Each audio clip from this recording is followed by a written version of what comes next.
Interessante esse carnaval, né? Eu peço desculpas aí pelo ouvinte. Infelizmente eu tive um feriado muito ruim aí, passei ele de cama desde o primeiro dia. Vou tentar compensar aqui a minha voz mais anasalada. Ó, tem uma água aqui, ó. Valeu, Edgar, brigadão. Pensaram que ia ser eu que ia ficar ruim, tá vendo? Pois é, né? Bom, eu acho o seguinte, esses episódios eles deixam bem claro que o Bolsonaro ele tem a oposição que ele pediu a Deus, né?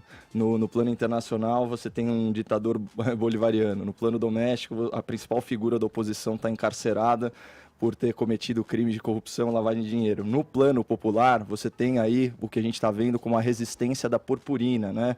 Que são experts na política da hashtag. É uma baixa burguesia, especialmente universitária, que serve de massa de manobra para a nova esquerda progressista.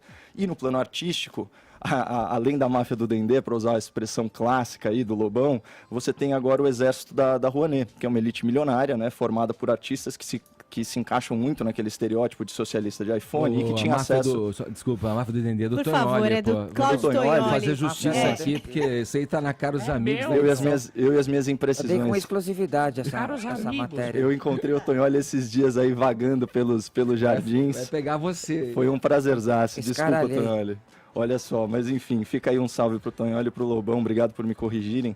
E é uma elite que tinha, né, acesso a dinheiro público quando a esquerda estava no poder e a Lei Rouanet se tornou o símbolo maior disso. Qual que é o problema? O maior pecado dessa esquerda artística é a crítica ao erro futuro, né? Então o governo ele é acusado de coisas que não fez, como por exemplo, é descrito na música, está proibido o carnaval. O carnaval de 2019, isso é um fato, ele foi maior e mais libertário, ou libertino, dependendo de como você preferir adjetivar, que o de 2018. E certamente muito maior e muito mais libertário ou libertino que o 2016, que foi, vamos dizer assim, o último governo de esquerda que estava no poder. E aqui fica realmente uma indagação genuína para a resistência da purpurina, que é o seguinte: qual direito ou liberdade individual que foi suprimida no governo Bolsonaro? Então, qual lei que foi alterada? Qual política pública oficial de repressão que foi instaurada? Nenhuma. O que muda com esse governo, isso sim, é que é uma quebra de hegemonia narrativa, porque o presidente e os seus entusiastas não dependem mais da grande mídia para se comunicar com a sua base, e mudou o financiamento da elite artística, eu ousaria dizer até da elite cultural, porque envolve também vários setores da mídia, inclusive do jornalismo, né? Agora vamos lá. Quando o presidente teve o seu encontro com jornalistas na semana passada e foi abordado o aspecto da Lei Rouanet, ele falou em duas coisas: redução no valor nominal da isenção fiscal, né, então por meio das leis de incentivo, então diminuir um pouco o valor de renúncia fiscal à disposição dos artistas, lembrando que renúncia fiscal significa que o imposto não vai para o caixa do governo, certo? Então é dinheiro que deixa de entrar nos cofres públicos. E foco na expressão que ele usou, e aqui eu abro aspas, artistas de raiz. Né? Vocês vão lembrar que da primeira vez que a gente comentou isso, lá atrás, quando eu estava começando no Morning Show, o Joel estava presente ainda, e para surpresa geral, eu falei que eu não era contrário à Lei Rouanet. Você lembra disso, Edgar? Até vocês brincaram, aplaudiram, tal, o deboche habitual. E eu justifiquei pelo seguinte: a Lei Rouanet ela tem um viés liberal, que é o seguinte: na medida em que ela vai empoderar os agentes privados. Então você tem indivíduos e empresas decidindo como que vão alocar os seus tributos, certo? Com muito mais autonomia, sem depender tanto do governo. E também é coerente com uma visão conservadora minha, gradualista, num país que é muito carente de cultura, que é o seguinte: essa lei ela pode ser aprimorada, ela não precisa ser extinta, né? Então, que aprimoramento podia ser feito. Por exemplo, o produto cultural, quando ele produz lucro, ele pode ser compartilhado com o governo, que é quem investiu. Então, por exemplo, a Daniela Mercury falou aí dos benefícios que ela trouxe para a cultura, mas a questão é, o maior beneficiado com uma lei de incentivo tem que ser a cultura, não o artista, certo? Então, os cachês, eles não podem ficar muito acima dos valores de mercado, é isso que se verifica tanto na Lei Rouanet, como em todas as estatais relacionadas à comunicação no Brasil, e a lei deve sim priorizar artistas sem visibilidade. Você sabe, Edgar, que na minha época de banda, e nos idos de 2015... Desculpa, Caio, que é o que o Bolsonaro mencionou no Twitter Exatamente, exatamente. E que pode ser o que a Daniela Mercury pense, gente. A questão é assim, a lei foi feita e as pessoas usam da lei da forma que ela foi feita, não quer dizer que ela seja uma lei ideal, e pode ser até que artistas grandes considerem que ela é injusta. Esse Mas ponto usa O pra pra mim mim problema, é é legal. o problema não é da lei, hein? É. O problema é do uso que se faz da lei. Sim, mas a lei permite esse uso hoje. Hoje, a lei permite Ela precisa esse uso. pelo E menos por ser isso ele foi aprimorada. usado. Agora, se ela é mal feita ou não é mal feita, se o Bolsonaro quer aperfeiçoar, se quer beneficiar artistas iniciantes, ótimo. Pode ser até que, numa conversa com a Daniela Mercury ou com dois algum cheguem outro num ponto- artista, eles cheguem até num isso ponto já comum. ocorre. E é Isso já preciso haver pelo menos um mínimo de disposição para entender o clima nesse país,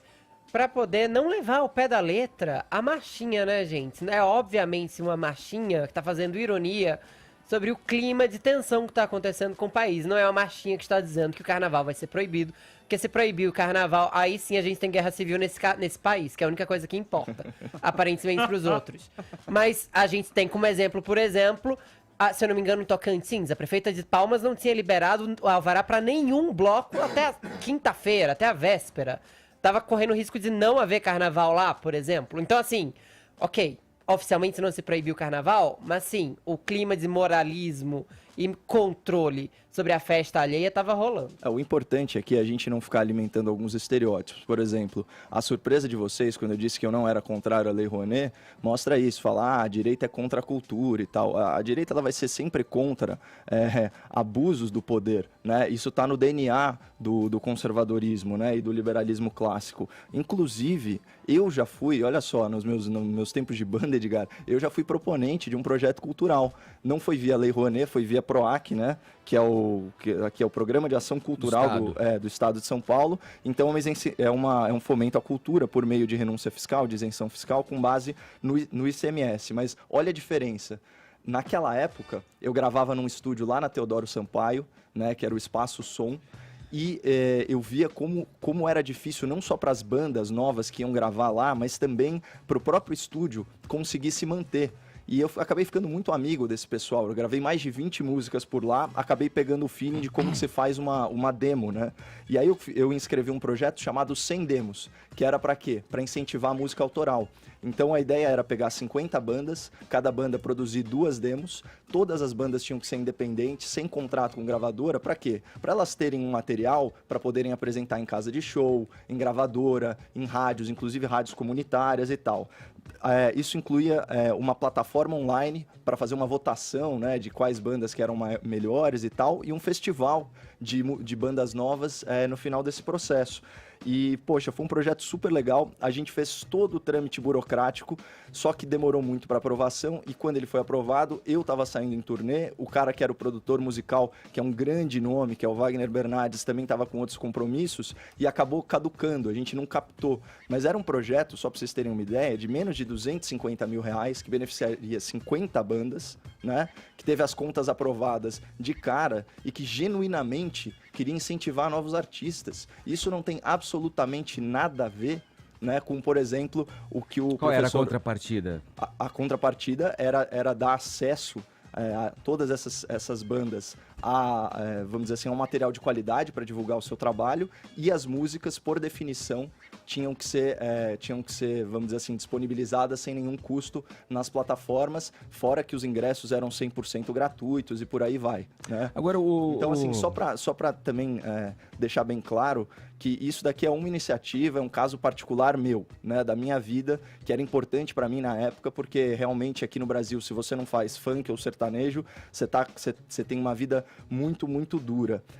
Agora, isso também vale para projetos culturais de alta cultura e de preservação nacional, como era o caso do museu. O museu tinha um projeto de fomento pendente, o Museu Nacional, que queimou, que estava em fase de captação. Uhum. Então, assim, essa é a chance da gente ter um pouquinho de vida cultural, mas eu apoio aí a medida do presidente em termos de reduzir o valor disponível e deixar as regras mais criteriosas. Eu fico pensando assim, o post do tweet do presidente é ela falando cooptar artistas renomados para manter no poder e tal. Fico pensando sei lá, eu nem sei se Chico Buarque lançou mão de algum dinheiro de lei de incentivo fiscal ou renúncia fiscal, enfim, para fazer algum trabalho. O Caetano, a Daniela Mercury em questão, que você inclusive já falou que gosta, provavelmente você ouviu alguma coisa dela musicalmente feita com alguma lei de incentivo. Ela parece que falou né? que já usou R$1 milhão durante a carreira dela em projetos relacionados à Lei Rouanet. Com certeza,